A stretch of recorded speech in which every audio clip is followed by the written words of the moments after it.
On April 19th, 2001, Broadway was forever changed when one of America's greatest comic minds walked into the St. James Theater and announced not only was he back, but so was Broadway. Mel Brooks as the producers had one goal, and that was to make you laugh. Producers wanted to put a smile on your face, and boy, did they ever succeed. But why should I tell you about the producers when we have someone here who brought down the house night after night as the dubiously talented director, Roger Debris. Here to keep it gay is the fabulous Roy Reams.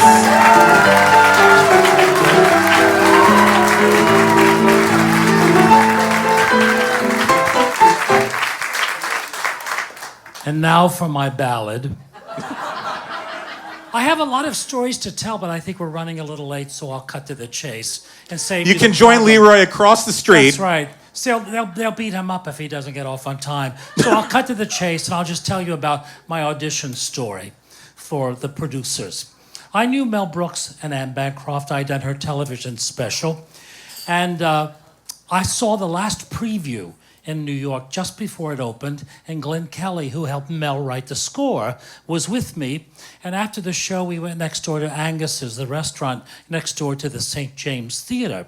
And who would come in but Mel and his divine wife, Anne Bancroft, and Tom Meehan, who helped Mel with the book, and his lovely wife, Carolyn. They sat down next to us. And I said to Mel at the time, I said, Mel, I know I don't want to jinx you. I know how everyone feels about telling you this, but I'm telling you, this show is the funniest musical I have ever seen, and you're going to win almost every Tony Award.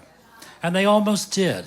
Now, and then Anne looked at me and she said, oh, honey, that was so sweet. What part do you want to play in the National Company?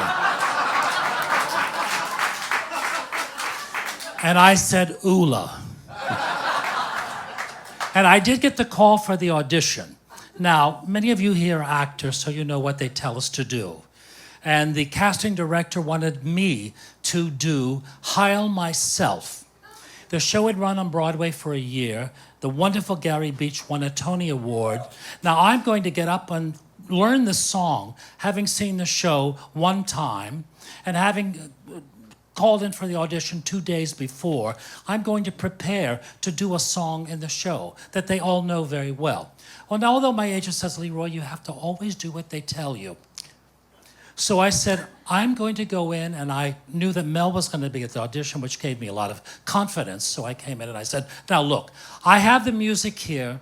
To learn all of these words and perform this for you when you've been singing for a year is not going to be to my advantage. Now, I can stand here and hold the music and sing it for you so you know how it sounds, but I would be more comfortable doing something in the style of it to show you. And Mel said, do whatever you want. Of course, the casting director's going. So I looked at the accompanist and I said, hit it.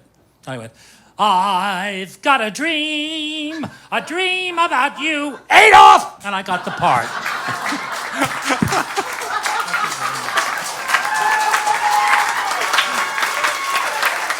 Ladies and gentlemen, Roy Reams.